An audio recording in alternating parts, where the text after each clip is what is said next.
más actual podemos hablar de fármacos antagonistas de receptores adrenérgicos. Pero como vamos a ver, cuando definimos, bueno, es la agenda del día de hoy, son los puntos básicos que ustedes también los tienen en su cuestionario, que teóricamente debió haberse preparado para esto de la discusión de grupo, pero bueno, eh, vamos con una definición que, si bien pertenece a un texto que tiene ya varios años y por lo tanto uno podría considerar que está hasta cierto modo desactualizado, ¿no? Sin embargo, esa definición nos permite pensar un poquito sobre el tema. Y vean ustedes, cuando define a los fármacos bloqueantes adrenérgicos o simpaticolíticos, ¿no? Este término simpaticolítico es interesante en el sentido de que va a anular las respuestas producidas por el sistema simpático, ¿no? O adrenérgico. Dice, aquellos fármacos que actuando sobre las células efectoras inhiben sus respuestas a los impulsos de las fibras adrenérgicas postganglionares, a las catecolaminas, neurotransmisores simpáticos, y que además bloquean receptores adrenérgicos. O sea que esa definición implicaba otros mecanismos por los cuales podía cortarse, digamos, el impulso o la señal adrenérgica o simpática. Y así proponía como mecanismos de bloqueo adrenérgico, por ejemplo, inhibición de liberación de catecolaminas, lo que en su momento determinaba un grupo farmacológico denominado de los simpático-plégicos, ¿no? Por etimología, uno puede imaginarse que son aquellos fármacos o sustancias que van a impedir que se liberen los neurotransmisores que permiten la acción del sistema simpático, ¿no? Bueno, si bien en su momento se esbozaban pues diferentes sustancias que ya no son de uso terapéutico en la actualidad, y que en todo caso se proponían mecanismos pues un poquito de repente esotéricos, digamos que en la práctica actual eso podría lograrse con fármacos que permiten la depresión de catecolaminas en las terminaciones simpáticas, ¿no? Cuando en la clase teórica, en la primera clase hablábamos de la reserpina, por ejemplo, que era una sustancia que impedía que se almacene la noradrenalina, y esta noradrenalina inicialmente quedaba entonces más disponible en el espacio sináptico y por lo tanto la capacidad inicialmente de estimular o de tener un efecto simpático mimético. En un tratamiento o un manejo a largo plazo significaba que esa noradrenalina finalmente iba a ser procesada o metabolizada por los diferentes enzimas pertinentes, ¿no es cierto? La monoaminoxidasa o la COMT. Y esto originaba entonces, después de un tiempo de uso, que no hubiese catecolamina disponible, no hubiese noradrenalina para poder funcionar el sistema simpático. Entonces, en ese momento, no había cómo hacer liberación de más catecolaminas y esa depresión de las mismas, pues como que nos permite hablar pues de un mecanismo simpático pléjico. Dentro de este grupo, la reserpina, la guanetidina y otros más, que en su momento dijimos ya no son de uso terapéutico, podían catalogarse dentro de este grupo. Uno también podía determinar una falta de impulso simpático o adrenérgico haciendo un bloqueo en los ganglios autónomos, ¿no? También en la primera clase hicimos o recordamos más o menos un esquema por el cual todo el sistema nervioso autónomo, ya sea simpático o ya sea parasimpático, tiene su origen en el sistema nervioso central, o tronco cerebral o médula espinal, ¿no?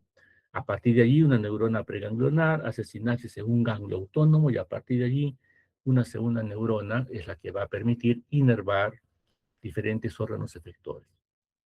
Bueno, entonces a nivel de ganglio autónomo también sería posible hacer un corte del impulso adrenérgico, lo cual nos llevaría a una falta de actividad simpática o actividad adrenérgica, ¿no es cierto? Bueno, en su momento también determinó un grupo farmacológico muy utilizado, especialmente en las crisis hipertensivas. Hablamos pues de hace 30, 40 años, de repente un poco más inclusive, donde un paciente que venía con una crisis hipertensiva marcada y los medicamentos de uso en ese momento, que también se imaginan ustedes que era un número bastante limitado, a veces no daba opción más que hacer un bloqueo autónomo. A nivel de ganglio autónomo, recuerden ustedes que el neurotransmisor es la acetilcolina. Entonces allí, ciertos derivados con ciertas semejanzas de acetilcolina permitían hacer un bloqueo autónomo y de esa manera cortar los impulsos adrenérgicos y de esa manera solucionar en ese momento la crisis que podía sufrir el paciente. A este grupo se les denominó gangliopléjicos. Ya no son de uso terapéutico, ya prácticamente en la literatura actual no lo van a encontrar para nada, quizás como una mención histórica por allí, pero vamos al hecho de que sería otro mecanismo por el cual nosotros podríamos bloquear actividad simpática. Bueno, todo eso que hemos ido mencionando hasta ahorita, pues evidentemente deja de tener ya un valor terapéutico. Pero ese bloqueo de receptores adrenérgicos, entonces, lo que sí, evidentemente, en la actualidad va a servir como principal medio farmacológico terapéutico para hacer control de cualquier hiperactividad que involucre el sistema simpático o adrenérgico. Entonces, es entonces, en realidad, a lo que nosotros vamos a abocarnos en los minutos siguientes. ¿No? En la medida que ustedes hayan podido revisar o leer un poquito del tema, pues esto podremos comprenderlo mejor. Bien, la gráfica pertenece a una de las tantas ediciones de Katsu, me imagino todavía está vigente en la última, y podemos observar ustedes en esas gráficas, en ambos paneles, dos curvas de respuesta a la noradrenalina en presencia de diferentes antagonistas receptores alfa-adrenérgicos. Bueno, las figuras nos ayudan también a recordar algunos conceptos de interacción fármaco y receptor y nos permite a su vez también poder diferenciar algunos mecanismos de acción que involucren, en este caso, fármacos o actividad bloqueante alfa. Porque en este caso ya tenemos que pensar que al existir diferentes tipos de receptores adrenérgicos, pues a su vez podemos tener diferentes tipos de agentes bloqueantes de receptores adrenérgicos, ¿no? Bueno, en el primer panel graficamos el porcentaje de tensión generado, pues evidentemente en una vasoconstricción, en tejido propio de un vaso sanguíneo, en presencia de noradrenalina, ¿no? Entonces, en este primer panel vemos el control, bueno, nos permite visualizar cómo es que la dosis administrada de noradrenalina permite generar una tensión mayor conforme, evidentemente, la dosis utilizar sea más alta, ¿no? Y vemos a su vez que en la curva del medio, en la presencia de 10 micromoles por litro, por ejemplo, de un fármaco antagonista alfa, y luego tenemos la otra en presencia del mismo antagonista a una concentración mayor, vemos de que evidentemente a mayor concentración de bloqueo del agente bloqueador, pues se disminuye la tensión más efectivamente. Pero lo que es interesante acá es ver de que a la larga el efecto puede superarse, el efecto bloqueador puede superarse conforme aumente la cantidad pues de noradrenalina. Entonces, esto es clásico de los agentes que hacen bloqueo reversible, de tipo competitivo.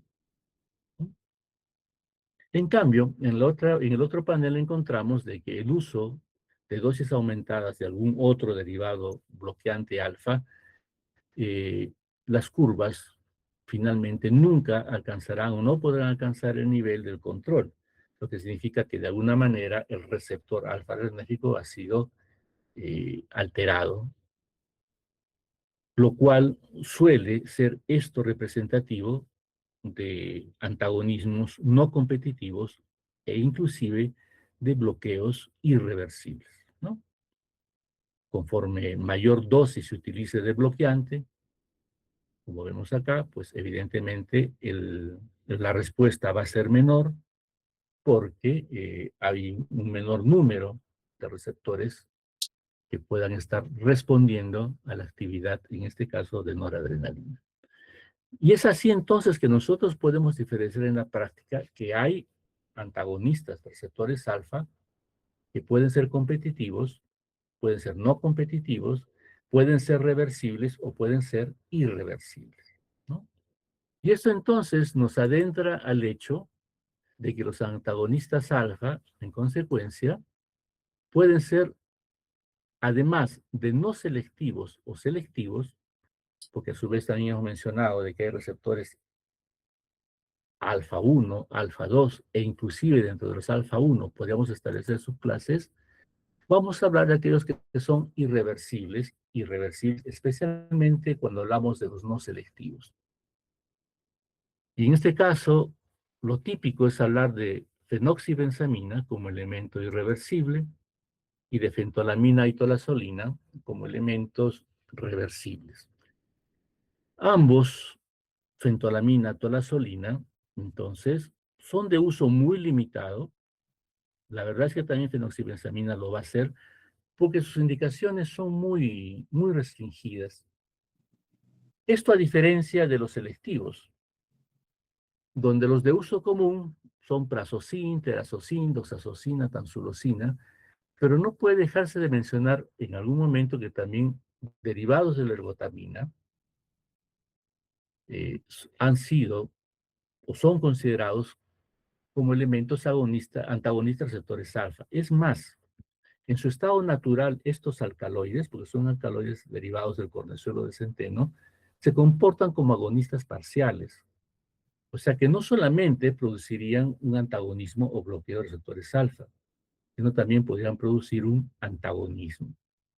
Pero en el comercio vamos a encontrar derivados que son modificados químicamente y conforme son, digamos, hidrogenados, va a predominar el efecto antagonista, lo cual va a tener un efecto interesante para el manejo de ciertas condiciones, como vamos a ver posteriormente. Bueno, ya sean selectivos o no selectivos, hay un antagonismo, un bloqueo de receptores alfa. Y este bloqueo de receptores alfa, un poquito acá la química nos puede ayudar a comprender algunos aspectos, lo vamos en todo caso a comentar más luego, en este momento no vamos a insistir en ello, pero sí tomar en cuenta acá lo que está en recuadro, ustedes lo podrán repasar posteriormente cuando les hagamos llegar las diapositivas. Acá la ergotamina es el principal alcaloide de tipo polipeptídico derivado del cornezuelo de centeno, que va a tener actividad pues, en la musculatura lisa vascular, y eso va a tener algunas implicancias importantes para algunos estados en los cuales hay pues espasmo vascular o hay limitaciones en la perfusión de ciertos tejidos a nivel periférico especialmente e inclusive a nivel cerebral. Entonces todavía en este sentido son parte de lo que se llama pues el arsenal terapéutico para casos de insuficiencia vascular cerebral e inclusive insuficiencia vascular periférica. En el caso de estos alcaloides del cornezuelo de centeno, por la química podemos encontrar la posibilidad de interactuar con otros receptores que están relacionados a otras aminas endógenas, como la dopamina o la serotonina. Y a partir de aquí uno puede observar algunos efectos colaterales eh, que podrán ser pues necesario considerar cuando uno utilice estos derivados del cornezuelo de centeno. Bueno, vamos a lo que es más importante e interesante para nosotros cuando consideramos revisar el tema. ¿Qué sucede cuando hay un bloqueo alfa-adrenérgico? Pues de primera instancia lo que va a ocurrir al no haber actividad en estos receptores alfa es producir una disminución de la resistencia vascular periférica por vasodilatación. Esa disminución de la resistencia periférica debe conducir a disminución de la presión arterial, lo que a su vez activa pues los varoreceptores, ¿no? Los varoreceptores, como mencionamos en un momento en la clase, pues son pues mecanismos por los cuales a variaciones en la presión arterial determina una respuesta autónoma. Cuando baja la presión arterial, y esto significa que habrá pues mala perfusión periférica, la sangre no podrá llegar en forma efectiva a diferentes tejidos. Esto entonces origina que haya una descarga endógena de catecolaminas. Esta descarga endógena de catecolaminas buscará de alguna manera restablecer la perfusión sanguínea. En otras palabras, se descargan pues catecolaminas, las cuales tienen capacidad de producir efectos alfa y beta al interactuar con los receptores correspondientes. Pero como los receptores alfa están bloqueados, prácticamente lo que queda por estimular son los beta. Y a nivel cardíaco, ¿esto qué significa? Aumento de frecuencia cardíaca, aumento del inotropismo, lo que conduce a elevación del gasto cardíaco. E indirectamente puede llevar a retención de líquidos, en un intento de compensar esa disminución, repito, del gasto cardíaco. Cuando nosotros valoramos esto entonces en agentes que van a hacer bloqueo de receptores alfa, podemos, por un lado, ya visualizar el uso que van a tener estos bloqueantes alfa-adrenérgicos, como va a ser la disminución de la presión arterial en pacientes hipertensos. Y en segundo lugar, podemos ver, producto de esa disminución de la presión arterial, algunos efectos colaterales que pueden presentarse, como son taquicardias reflejas, retención de líquidos, entre otras cosas. ¿Hay diferencias en lo que significa un bloqueo alfa-1 y un bloqueo no selectivo, tanto alfa-1 como alfa-2? Sí. La respuesta de los varoreceptores será mayor cuando hay adicionalmente un bloqueo alfa-2. Y esto es fácil también de comprenderlo. ¿En qué sentido? Cuando ustedes bloquean alfa-2, recuerden ustedes, ¿eso dónde se va a reflejar más? En el tronco cerebral, ¿no es cierto? La actividad alfa-2 en el tronco cerebral determina, cuando ustedes recuerden a los agonistas alfa-2, determina que haya una disminución del tono simpático, ¿no es cierto? Porque hay un efecto de retroalimentación negativo. Pero si nosotros bloqueamos los alfa-2 a nivel del tronco cerebral, los alfa-2 presinápticos, esa inhibición se pierde. Entonces se produce una mayor liberación finalmente, de catecolaminas. Estas catecolaminas periféricas van a encontrar receptores alfa bloqueados y por lo tanto todo el efecto se va a acentuar en los beta y por lo tanto esta respuesta puede ser mayor. La taquicardia podrá ser mayor.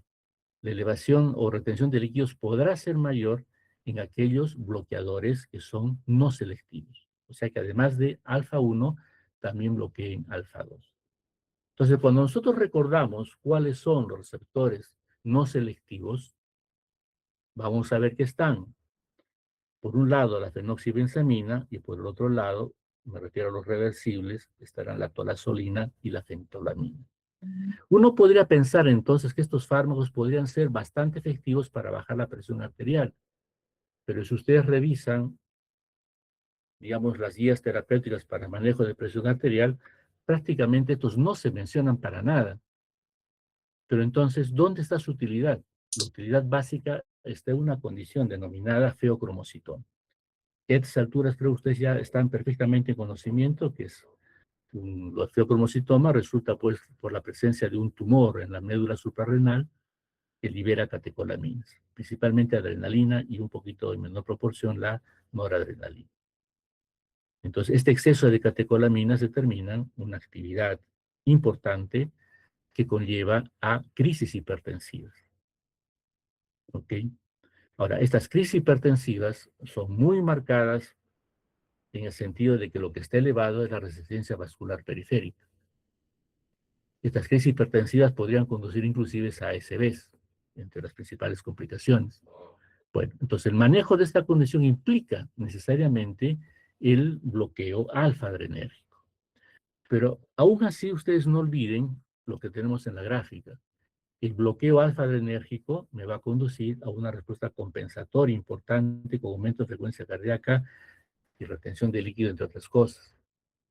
Bueno, esto podría ser nocivo para un paciente que tiene cierta predisposición a problemas cardíacos.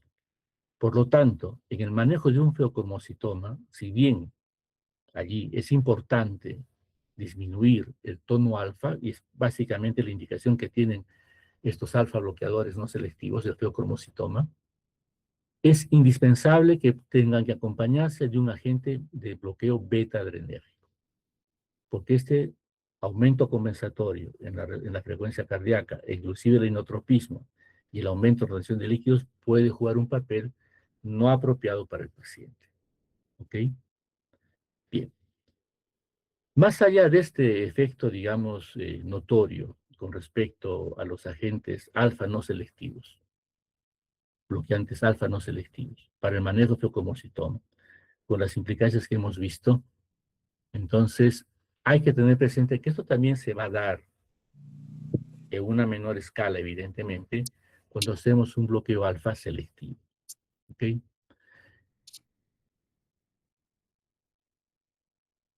Cuando nosotros queremos comparar fármacos entonces de esta categoría, antagonistas no selectivos de receptores alfa, las, la forma más importante, más fácil, mejor dicho, y gráfica es confeccionando pues una tablita. En este caso, la tablita nos va a comparar algunas características farmacocinéticas. Consideramos la fenoxibenzamina, fentolamina, tolazolina.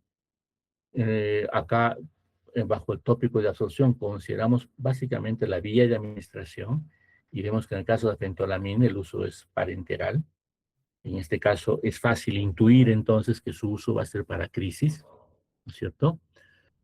Hablamos del metabolismo, en el caso de la fenoxibenzamina tiene un metabolismo hepático importante, en el caso de la tolazolina el mismo es escaso, en la fentolamina no está bien definido. La excreción, en este caso para fenoxibenzamina, siendo hepático, ustedes ya se imaginan que los metabolitos serán eliminados por la orina, algo de fármaco puede pasar a las heces. En el caso de la tolazolina, casi todo se elimina por la orina. Con fentolamina no hay, en todo caso, constancia en cuanto a la forma básica de metabolismo y excreción. Pero, más allá de comparar algunos aspectos, acá nosotros siempre les recalcamos de que lo importante a recordar de este tipo de fármacos es su utilidad en lo que significa el manejo de feocromocitoma y la necesidad siempre de ser utilizados en conjunto con un beta bloqueador, por lo que ya hemos mencionado. Cuando hablamos de antagonistas selectivos, receptores alfa-1, pues hablamos clásicamente de estos cuatro fármacos. Prazosin, el medicamento básico, el medicamento prototipo de bloqueo selectivo alfa-1, terazocina, doxazocina y luego tansulosina. Eh, Acá ponemos tansulosina de un color diferente porque su química es diferente. Prazosin, terazocina, doxazocina tienen una formulación química que hace recordar pues, a las quinolinas y isoquinolinas. Y esa química tiene un efecto muy particular en lo que significa la hipertrofia benigna de próstata, con un efecto adicional que hay que tenerlo en cuenta cuando uno hace manejo de esta condición. Bueno, todos estos fármacos se utilizan por vía oral, el metabolismo es hepático en todos ellos, y por lo tanto la eliminación de estos fármacos será tanto la droga intacta como sus metabolitos, principalmente en la orina y eventualmente en las heces. Vale la pena mencionar en este momento que el prazosin, si bien es el prototipo y se utiliza mucho en otros lugares, en nuestro medio dejó de utilizarse ya hace algún tiempo. ¿Ya? Terazocina y oxazocina son de amplio uso y más todavía lo es tansulosina. Porque si bien uno puede pensar, ¿no?, de que estos fármacos que estamos mencionando ahora, debido a su efecto hipotensor, ese debería ser el principal efecto terapéutico, pues en realidad no es así. El principal uso de estos fármacos se va a dar en el manejo de la hipertrofia benigna de próstata, donde hay que recordar que en la zona del trígono, en la zona del cuello vesical, existe un gran número de receptores alfa-1. Es más, predominan los receptores alfa-1D. Entonces, el bloqueo de receptores alfa-1 permite una relajación del cuello vesical y con esto facilitar la eliminación de orina, especialmente cuando el paciente tiene problemas de hipertrofia de próstata. ¿Ok? Ahora, pero todo lo que hemos mencionado en primera instancia con respecto a lo que es el bloqueo alfa, acá ustedes también lo van a encontrar. Y es así que prazosina, terazocina, doxazocina, al producir bloqueo alfa, van a disminuir la presión arterial, se van a generar respuestas compensatorias, y a partir de estas respuestas compensatorias, entonces, podemos encontrar lo que son respuestas de tipo taquicardia y otras más, ¿no es cierto? Bien. Eh, este tipo de respuestas a nivel vascular periférico son muy dependientes de alfa-1A principalmente. Pero a nivel de cuello vesical, alfa-1D, el receptor alfa-1D es el que más importancia tiene. Y la tansulosina, que es más específico de ese tipo de receptores, permite, en este sentido, en hipertrofia de próstata, un buen efecto sin hacer mayores variaciones con respecto a lo que son las manifestaciones a nivel cardiovascular periférico. Es por eso que la tansulosina es la más utilizada para el manejo de los pacientes con HBP. ¿Ok? Bueno, terazocina, prazocin, también son utilizados como elementos para, para la hipertensión arterial. No son medicamentos de primera línea, son medicamentos de segunda elección o en todo caso acompañan a otra medicación cuando no se hace un control efectivo de la presión arterial. El bloqueo alfa también tiene implicaciones metabólicas importantes. Y quizás un factor común para estas sustancias, prazosina, terazocina, cuando son utilizadas como elementos anexos para un paciente con hipertensión y con cierto riesgo cardiovascular, tienen un comportamiento benéfico. Cuando ustedes evalúan a un paciente con hipertensión arterial, y evidentemente hay que bajar la presión arterial, pero también hay que establecer otros factores de riesgo asociados a enfermedad cardiovascular. Entre ellos, por ejemplo, cómo es el manejo de los lípidos sanguíneos. Y estos fármacos, prazosina, terazocina, inclusive doxazocina, suelen tener un efecto a nivel de lípidos benéfico. Es decir, ayudan a disminuir, por ejemplo, el LDL colesterol y ayudan a aumentar el HDL colesterol. Entonces, ese perfil, que no lo suelen tener otros antihipertensivos, sí se puede entonces lograr o se puede colaborar con ese tipo de fármacos. Entonces, trazocin, terazocina, doxazocina pueden ser elementos de elección para un paciente con HBP hipertenso y que tenga un perfil lipídico impropio. Para un paciente que no tiene problemas de hipertensión arterial y podría no tener problemas a nivel de lípidos, la tansulosina sería el fármaco de elección. ¿Por qué? Porque tansulosina, repito, tendría un muy buen efecto a nivel de cuello vesical sin alterar en mayor proporción lo que son las manifestaciones periféricas eh, por bloqueo alfa. Porque son ahí donde derivan los efectos indeseables o efectos colaterales, como son hipotensión postural, el denominado efecto de primera dosis y trastornos de la eyaculación, los cuales son fáciles pues de deducir y comprender. Todo bloqueo alfa va a enlentecer o va a entorpecer las respuestas mediadas por el sistema simpático con respecto a los cambios de posición, ¿no? Cuando una persona está en decúbito y se incorpora, ustedes recuerden, la sangre por gravedad queda abajo.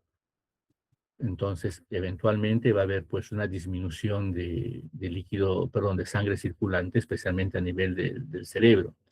Entonces, este cambio es, digamos, percibido por sensores como son los mismos vasoreceptores, originando respuestas compensatorias a través del sistema simpático, ¿no? Lo cual hace que haya normalmente una vasoconstricción periférica, tanto de venas y arterias, como esto se impulsa la sangre hacia el cerebro.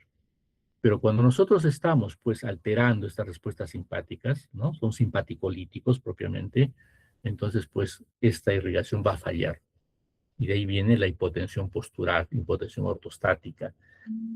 Como estamos hablando de que estos fármacos, prazosina, terazocina, doxazocina, principalmente terazocina y doxazocina, dado que prazosina hay en nuestro medio, es para pacientes con problemas de HBP, que suelen ser pacientes mayores, que de por sí tienen un tono simpático también disminuido, entonces la hipotensión postural le va a ser muy frecuente y puede originar caídas en el paciente de tercera edad, y las caídas en el paciente de tercera edad son pues todo un problema. Si no generan fracturas, pueden ser inclusive hasta de desenlace fatal. Entonces, en el paciente que utilice estos fármacos, repito, terazocina, doxazocina, e inclusive tamsulosina, hay que ponerla de todas maneras ahí, hay que avisarle al paciente para que tome las precauciones del caso. Nunca cambie los grupos de posición, desde que se levanta de la cama hasta que se amarra los zapatos o que está acostado y se levanta y todo eso, ¿no? Desde que está sentado en el baño y luego se reincorpora. Son varios detalles pequeños que hay que estar avisando. Y es allí donde surge el efecto de primera dosis. ¿A qué llamamos efecto de primera dosis? Bueno, ustedes saben que por cualquier fármaco, por farmacocinético, una vez administrado, va a tener un tiempo de acción máximo, ¿cierto? Un pico máximo de acción. A partir de allí el efecto disminuye y va a quedar sostenido por un tiempo determinado hasta que cumple su tiempo de acción.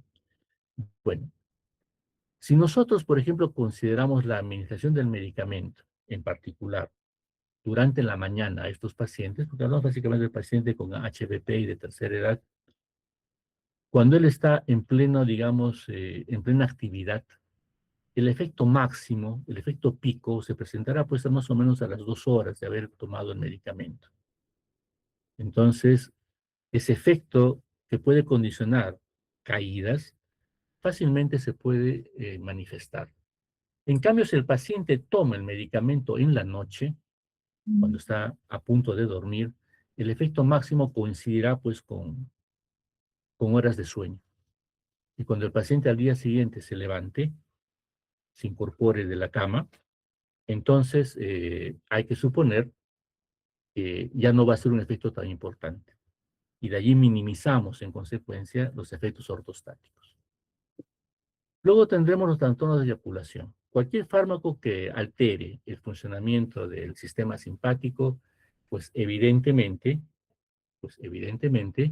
eh, no va a, perdón, va a haber alterada también la función eyaculatoria que es dependiente. Entonces, si el paciente todavía tiene una vida sexual activa, de alguna manera esto podría involucrar algún cambio en él. Bien, ¿cuáles son las indicaciones para estos fármacos? De alguna manera ya lo hemos esbozado.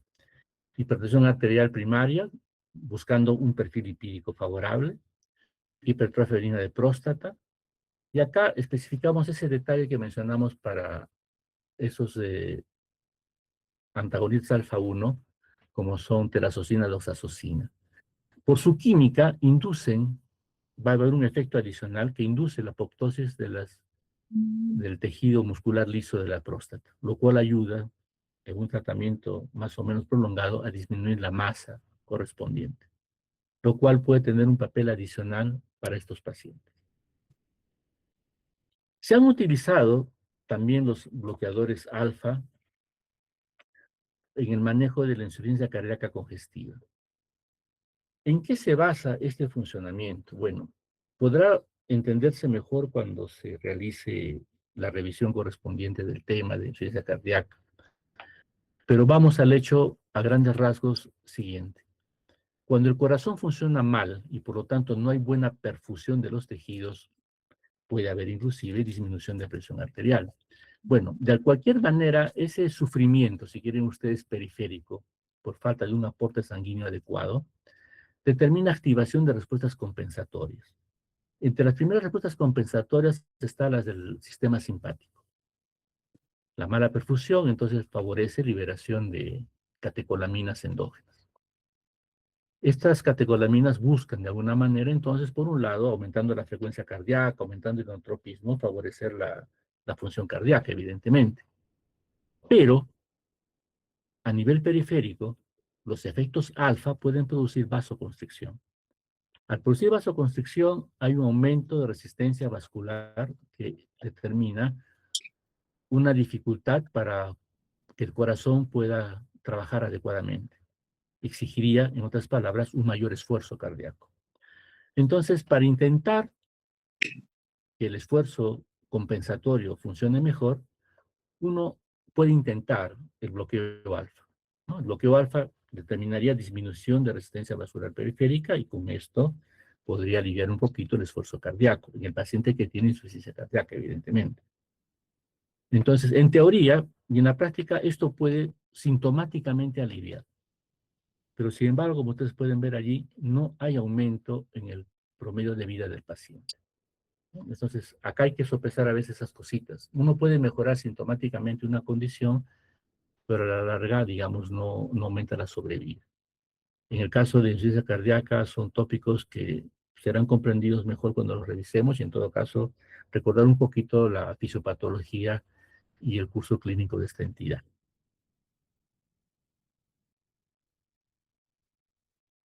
Bien, ahora vamos a pasar al otro bloque, al otro grupo de bloqueo adrenérgico. Y esto involucra, pues, el bloqueo beta.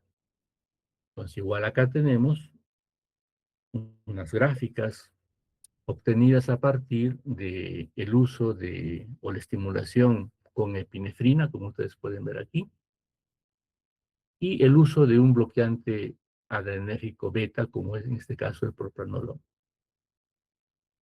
En la parte superior ustedes pueden visualizar de que el esfuerzo contráctil, determinado por la adrenalina, efecto beta 1, el esfuerzo, o el esfuerzo o la fuerza contráctil determina pues efecto inotrópico, es anulado cuando uno administra previamente el propranolol.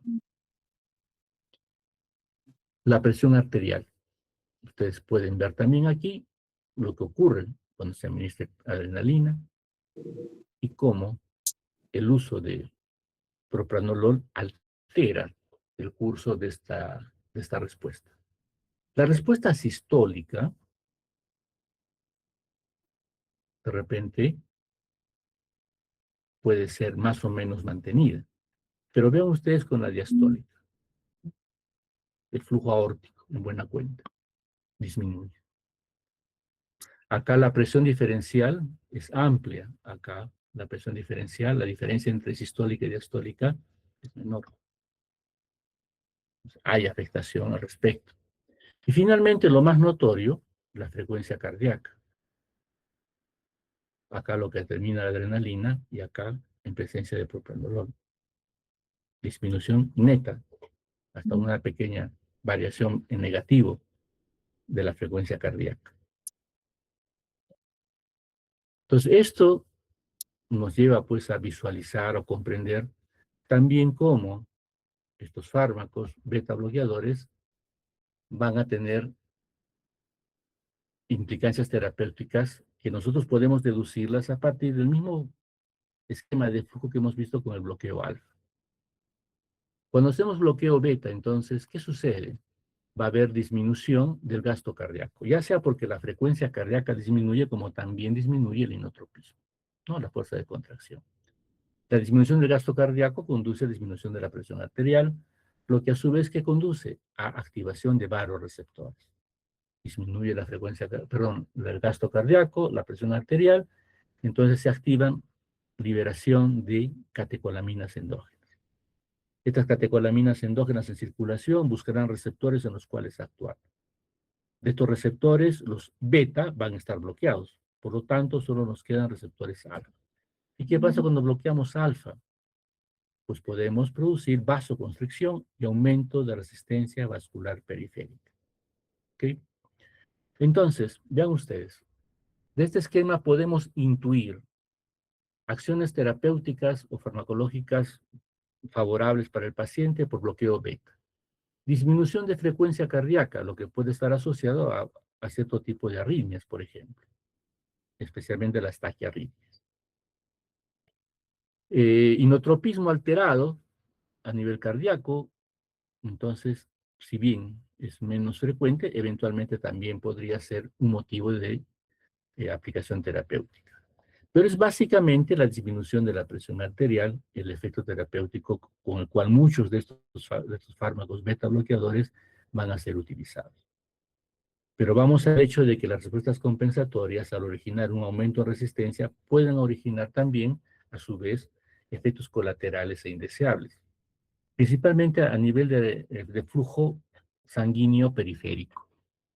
Puede haber fenómenos vasoespásticos que pueden comprometer la circulación, por ejemplo, a nivel de miembros inferiores si el paciente tiene algún problema de, de mal flujo sanguíneo debido a placas de colesterol u otros. E inclusive, a nivel cardíaco, el aumento de catecolaminas podría conducir a espasmo de las coronarias, en una afección conocida como angina de Prinzmetal, por ejemplo, Sí, eso lo cual es- inclusive en un extremo podría llevar al infarto del paciente, al infarto cardíaco.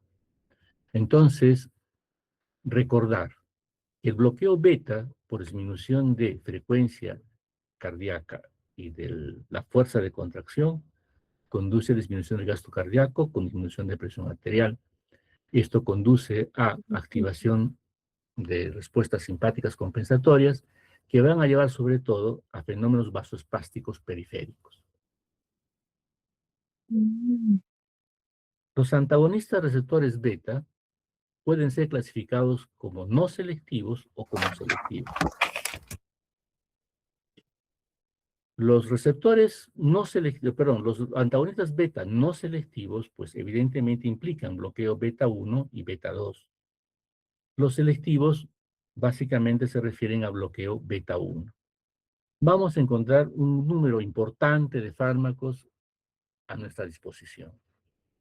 Como no selectivos, el medicamento clásico es el propranolol. Por muy clásico que sea, también hay que mencionar que ya cada vez se utiliza menos, porque han venido a comercio otros, muchos otros en realidad, que tienen un perfil un poquito menos comprometedor. Nadolol, timolol, pindolol surgieron en su momento. De estos no selectivos, quizás valga la pena recordar, además del propranolol como elemento todavía mencionado en forma importante, al timolol. No con efectos sistémicos, sino básicamente como un fármaco de uso local a nivel del ojo, ¿no? Aunque, debido a una alta liposolubilidad que tiene timolol, eventualmente uno podrá observar en ese paciente que se lo aplique en el saco conjuntival que pueda haber efectos sistémicos, ¿no? Bueno, dentro de los agentes selectivos beta 1, el elemento clásico es el atenolol, pero también es un elemento que se utiliza ya poco. En su reemplazo, y lo que es muy vigente, es el uso de bisoprolol y metoprolol, ¿no? Bueno, la química, para distraer un poquito, de todas maneras, encontramos que todos ellos tienen química muy similar, ¿no? Las tablitas siempre resumen un poquito lo principal que queremos nosotros remarcar, para no entrar en muchos detalles. Los detalles los ponen ustedes en todo caso cuando revisan un poquito más exhaustivamente el tema. Los fármacos beta bloqueadores más utilizados: propranolol, atenolol, bisoprolol. Con muchos son los más utilizados. Y quizás en este momento el bisoprolol sea el fármaco más utilizado. Propranolol como elemento prototipo de los no selectivos se puede administrar por vía endovenosa en las unidades de cuidados coronarios. Su uso común es por vía oral. Vean ustedes que propranolol tiene un amplio metabolismo hepático, de primer paso inclusive. Lo que hace pues que su vida media sea corta, su absorción sea baja, y una forma de compensar esto es con altas dosis elevadas y con un tiempo de vida medio corto, dosis repetidas a lo largo del día, lo cual va a condicionar, entre otras cosas, efectos indeseables.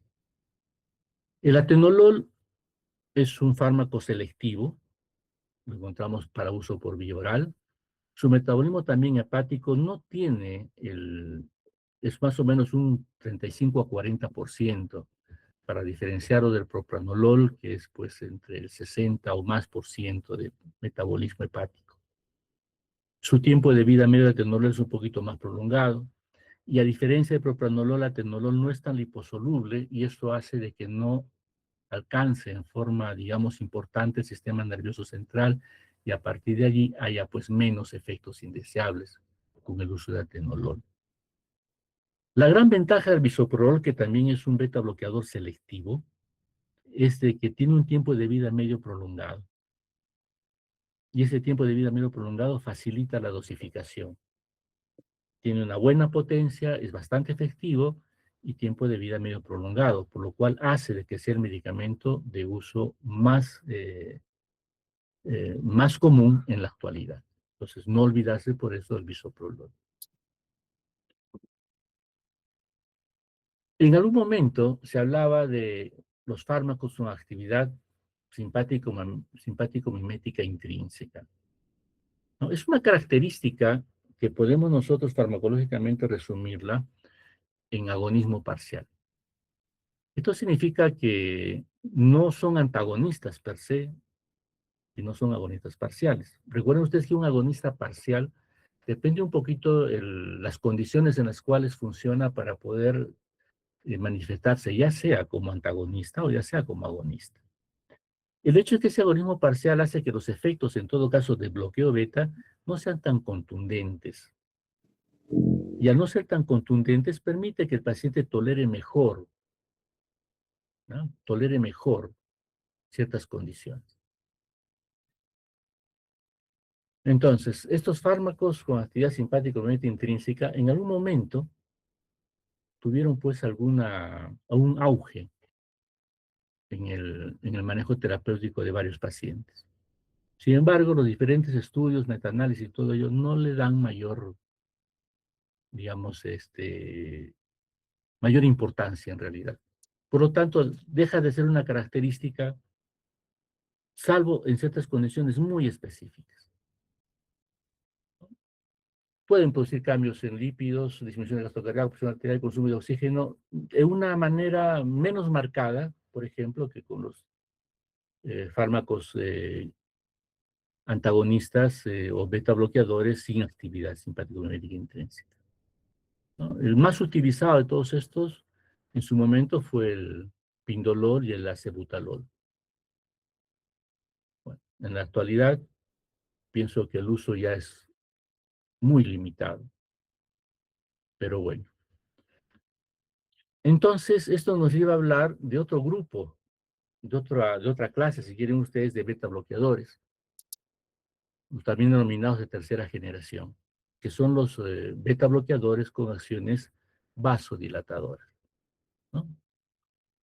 Bien, en este sentido, muchos clasifican los beta bloqueadores en tres generaciones. Los de primera generación son los no selectivos. Los de segunda generación son los beta 1 selectivos. Y los de tercera generación son los que tienen acción vasodilatadora.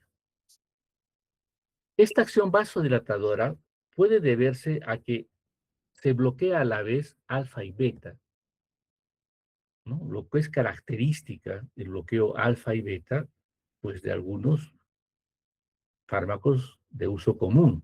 El más conocido es el carvedilol, por ejemplo, y el abetalol. Pero esa vasodilatación también puede lograrse de otra manera.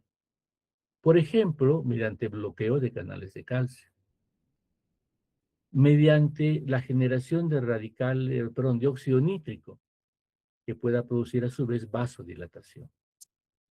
Y además de esos efectos vasodilatadores, ya sea por bloqueo de calcio, ya sea por acción vasodilatadora por bloqueo alfa o ya sea por acción del óxido nítrico, también hay otros efectos pleiotrópicos, si quieren ustedes, que los acompañan y que van a tener un papel importante en el paciente con algunos problemas de nivel cardiovascular. Sí, por ejemplo, vean ustedes que se puede alterar el grado de oxidación de las LDL, o sea, tienen capacidad antioxidante, impidiendo la peroxidación de lípidos, lo cual a su vez va a disminuir la disfunción endotelial y a su vez está asociado también con disminuciones de potasio y otros fenómenos adicionales, ¿no? Entonces, aquí, por ejemplo, quien tiene un papel relevante es el carvedilol, ¿no? Entonces, recordemos ya el carvedilol, que es un beta bloqueador de tercera generación, con capacidad alfa bloqueadora y además con efectos antioxidantes. Tenemos otros, por ejemplo, como el nebivolol, que producen liberación de óxido nítrico, lo cual va a tener implicancias ¿con qué? Va a tener implicancias con respecto a la agregación plaquetaria. a tener implicancias con la oxidación de la LDL, va a tener implicancias con respecto a formación de placa, lo cual esto va definitivamente a representar acciones importantes en el paciente con riesgo cardiovascular. Entonces, estos beta bloqueadores de tercera generación en la actualidad representan un grupo muy utilizado. Ahora, dentro de estos, los que más se utilizan en nuestro medio, la betalol, carvedilol, nebivolol. La betalol también se puede utilizar por vía endovenosa. Bueno, pero básicamente la administración es por vía oral en el paciente ambulatorio. El metabolismo es hepático para todos ellos. Carvedilol lo tiene extenso, en comparación con los anteriores, quizás es el que tiene más del 50% de actividad beta bloqueadora. Nebivolol es tiene acción por el CYP2D6, lo cual puede implicar interacciones medicamentosas. Y un aspecto interesante con el nebivolol es de que, si bien sufre un metabolismo hepático extenso, sus metabolitos son activos. Por lo tanto, esa acción a nivel hepático no va a representar mayor inconveniente, a diferencia de los otros, que sí pudiera afectarse el tiempo de vida medio y sus actividades farmacológicas. Bueno, finalmente la excreción de los metabolitos y el fármaco intacto, en todo caso, a través de las heces y la orina. Los beta bloqueadores de tercera generación tienen un papel relevante, en particular, carvedilol, en el paciente con insuficiencia cardíaca. Esto pudiera parecer un poquito contradictorio, porque cuando nosotros revisamos los efectos indeseables, vemos de que a nivel cardiovascular, por ejemplo, los beta bloqueadores podrían producir insuficiencia cardíaca. Y esto es fácil de entender. Bueno, si el beta bloqueador va a disminuir el estado contráctil, el inotropismo, y por definición, digamos, un paciente con insuficiencia cardíaca, su corazón no late con la fuerza adecuada, pues el uso de un beta bloqueador debería producir o debería agravar la insuficiencia cardíaca. Pero cuando uno revisa, ¿no?, el tratamiento de la insuficiencia cardíaca, encuentra que se utilizan beta bloqueadores. Entonces, ¿dónde surge por qué esa aparente contradicción? ¿No? Entonces, mencionamos algo cuando hablamos de los alfa bloqueadores, ¿no?, en la insuficiencia cardíaca. Cuando hay insuficiencia cardíaca hay una respuesta compensatoria, en algún momento, ¿no?, en unos primeros momentos con liberación de catecolaminas, lo cual buscaba estimular el corazón, pero a su vez eso podía, por el lado alfa, producir una respuesta que más bien contráctil, un espasmo que pudiera agravar o disminuir el rendimiento cardíaco. Entonces el bloqueo alfa ayudaría, ¿no? Bueno, eso ayudaría a explicar por qué un agente alfa bloqueador y beta a la vez podría tener utilidad. Pero el bloqueo beta, bueno, el bloqueo beta se va a entender mejor porque en los cambios que se dan a nivel celular y molecular en la insuficiencia cardíaca, hay unos que dependen de un exceso de catecolamina, tanto a nivel alfa como beta. Entonces, si bien los beta bloqueadores pueden producir disminución del funcionamiento cardíaco, utilizados en dosis bajas y por un tiempo prudencialmente adecuado y con dosis también, repito, prudencialmente llevadas, van a sobrepasar ese exceso de catecolaminas que hubo en algún momento en esa insuficiencia cardíaca. Entonces, su uso debe ser cuidadosamente llevado. Sintomáticamente, o digamos clínicamente, el paciente podría mostrar un deterioro en los primeros meses, pero luego debería superarlo. Esto en el sentido de que es bueno siempre instruir y educar al paciente con lo que va a observar y no descuidar la medicación, a pesar de que aparentemente pueda no sentir efectos como quisiera, ¿no? Bueno, más allá de esto, entonces, a nivel cardiovascular, la suspensión brusca de un beta bloqueador que está siendo utilizado puede en forma de rebote llevar inclusive a un agravamiento de estados anginosos y muerte súbita. A nivel pulmonar, y esto en particular con los no selectivos, puede haber también bloqueo beta 2, lo que conlleva broncoespasmo. ¿Okay? Entonces, aquí hay que considerarlo. Uno podría pensar que los beta bloqueadores selectivos, por ejemplo, podrían evitar este inconveniente, lo cual es muy relativo. Siempre la selectividad no es absoluta y está un poco en función de la dosis utilizada. Dosis bajas convencionales posiblemente no tienen un riesgo mínimo, pero dosis elevadas podrían tener un riesgo mayor. Entonces, por lo tanto, hay que tener siempre eso presente. Acciones a nivel del sistema nervioso central dependerá de la liposolubilidad del medicamento. Y en este caso estamos mencionando básicamente a lo que es el propranolol. Fatiga, depresión, trastornos del sueño, ya que pueden llevar inclusive a formas de pesadillas y otras cosas más, están muy referidas cuando uno utiliza, por ejemplo, propranolol. A nivel de metabólico, es clásico el hecho de que pueda haber respuestas hipoglicémicas en pacientes diabéticos, especialmente en diabetes mellitus tipo 2. Recuerden ustedes que un efecto adrenérgico es la glicólisis hepática, o la glucogenólisis hepática, perdón, la degradación de glucógeno hepático.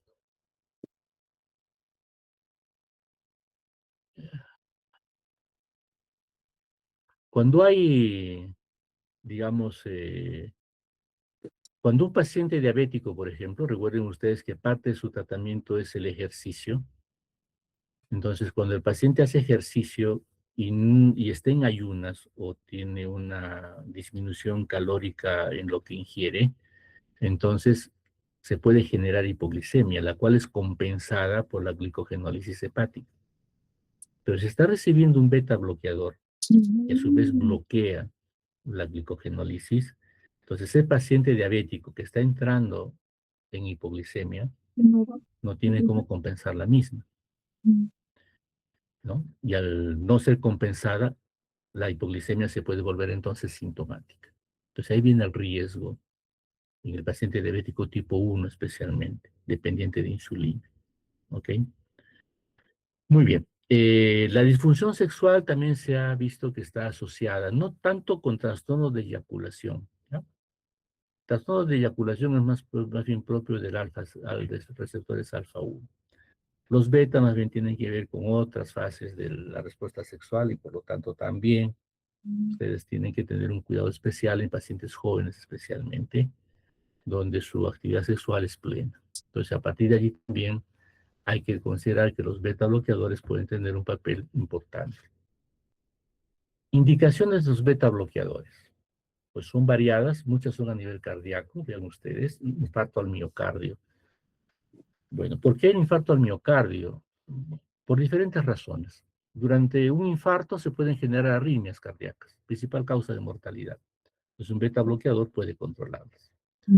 Eh, durante los momentos posteriores al infarto puede haber una sobrecarga a nivel cardíaco mal llevada, entonces también eso puede ser controlado con un beta bloqueador. En cuidados coronarios, el principal beta bloqueador utilizado es el propranolol, ¿no? Hay otros más, como el esmolol, si no me equivoco, que es de acción muy corta, entonces se utiliza por infusión endovenosa y con respuestas rápidas. En la emergencia cardíaca congestiva hemos mencionado más o menos cuáles son los principios para el uso de beta bloqueadores.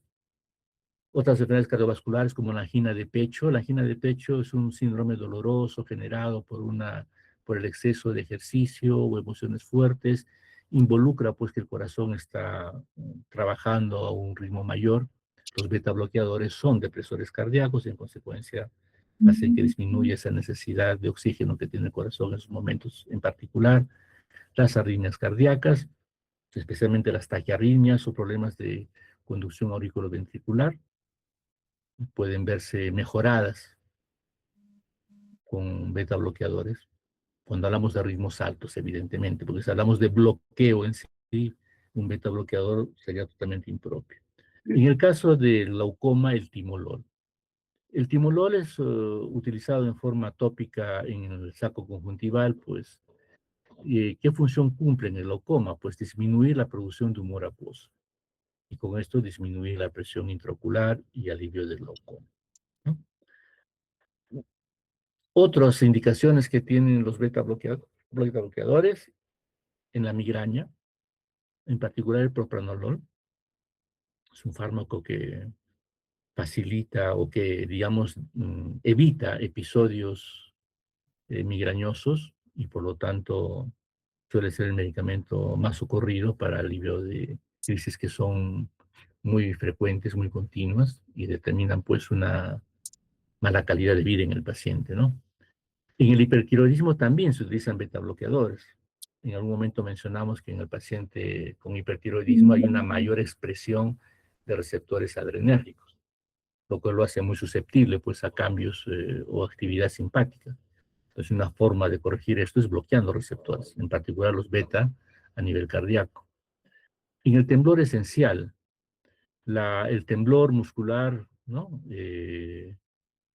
Muchas veces por exceso de actividad simpática, y si no por acción de catecolaminas a nivel del músculo estriado, puede verse también mejorado.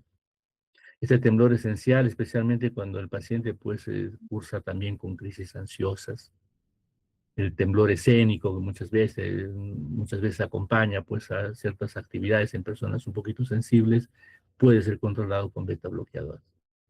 Igual, se mencionó en un momento que las crisis de ansiedad podrían ser facilitadas en su tratamiento, o sea, tener un efecto benéfico con el uso en particular de propranolol. Bueno, son medicaciones, son indicaciones que quedan allí y que eventualmente todavía pueden tener alguna vigencia. Mm. Bien. Mm,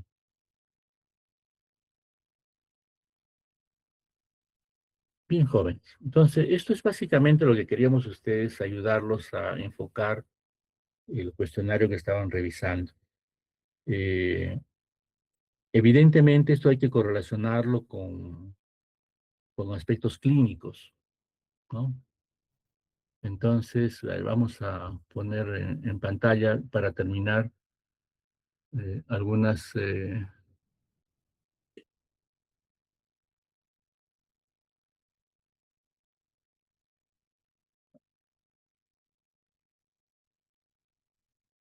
preguntas que utilizamos en algún momento para facilitar esto. A ver.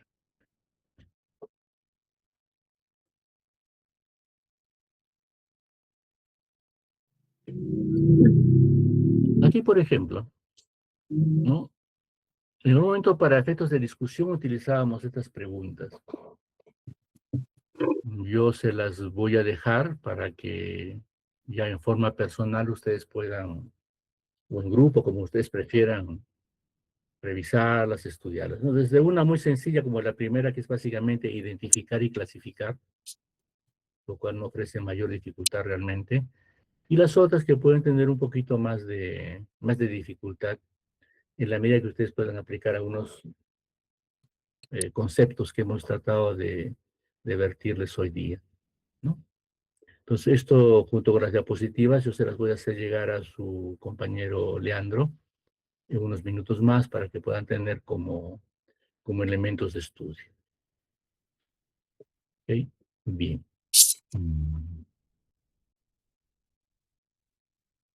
No sé si antes de terminar y retirarnos hay alguna pregunta, alguna inquietud.